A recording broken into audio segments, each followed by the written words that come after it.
Scott, we're jumping into the world of Steam World Heist 2. It's making another Steam World adventure come back around for us. And I'm already on the fence as to where I should be scoring this game. I've had a fun time, but a lot of it's still kind of hit and miss, right? I think at the end of the day, for me, I'm hitting it with a score of a 7.5. Where are you scoring this one? You know, I actually agree with you dead on there. I'm at a 7.5 as well. Although I think we have a disagreement, but we'll get to that.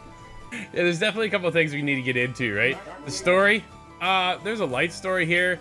There is, the worst part for me about the game, honestly, was listening to the conversation. That robotic dialogue, you know, when they don't actually, when they're not voiced, they give you some kind of voiceover.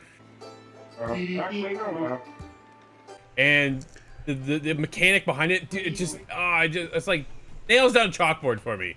And I just don't want to be, right? Kind of reminds me of Banjo-Kazooie, actually. Yeah. The way it's not real language, but it's kind of voiced. Exactly. That was what about the the biggest music, takeaway. though? The music, dude, was stellar. It was perfect. I thought it was so charming. I think the world is stunning. I think the world is beautiful. I think the characters are cool. And I loved a lot of, the world itself is kind of like the highlight for me.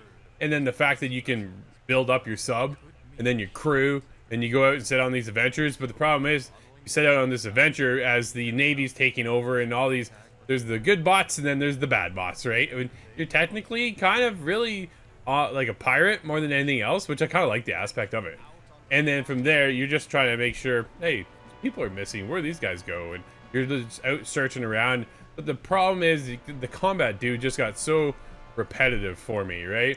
And there are little bits that change it up, and then you get a wave will come in, and then there's other things. But it was just, I found it was more of a cycle of rinse and repeat for the game. And it really just kind of, I'm trying to get through the game, but it's just a matter of, okay, grab my characters that I want. I'm partied up with 3 people right now. Let's go out that way. Okay, cool. Which party members do I want to align with? Which ones do I want to work at building up their skill levels, right? There's a lot to actually unpack within the game.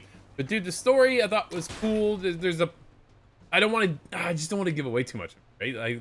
But for me, there's just kind of things missing that I think would have helped the story move forward. And then the combat itself was just, okay, we'll see. But yeah, that's enough of me. Where are you at with this one? The full voice acting would have gone a long way to make that story just punch a little bit better.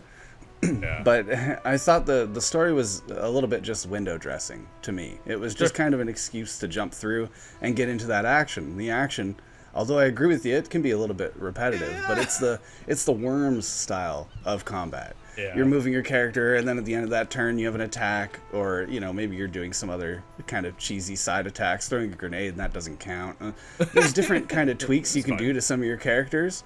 And some of those characters will learn and progress and get better skills and kind of complement your team better. So, yeah. Although it was repetitive, I have to push back on that being a negative because I'm a completionist kind of minded person. So what happens is you'll go through into a new area and then you'll do the little story bit for that. Okay, move on to the next area. But there are still maybe several little areas that remain, several little missions to go on.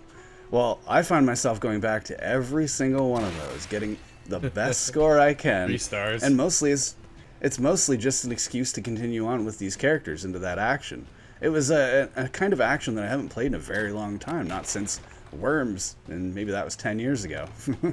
I like the mix-up, though, when you go to the map and then you're driving around as your sub, which you can customize your sub, too, right? Certain weapons you can add on there. You can only add so many per module and this, that, and the other. Then there's other little things you can get into with it. But to get started real early, you get this, I think it was a turret, and it only goes on, like, one side. So you got to make sure when you run into the Navy that you're faced on that side so that your sub is able to shoot. I thought that was a cool little change up. Helps variation when it comes to the combat itself, right? Versus you get onto, say, a Navy ship or a landmark of some sort, then you're set up with that turn-based action and away you go. And it is smooth, to say the least. Like, it is smooth. It is beautiful to look at. And it is fun. But for me, at the end of the day, story almost disappeared to no extent at some points, right? Like, okay, what's going on? Does it really matter? Now I gotta listen to this. I don't want to listen to it. And I don't feel like reading it, but I'm gonna read it because I need to know what's going on, right? And then you get into these quirky characters, I think the Steam world itself lends so well to just creativity. I think that's a highlight for me. Steam world's always got these unique robots that you're up with, and you never know who you're gonna run into.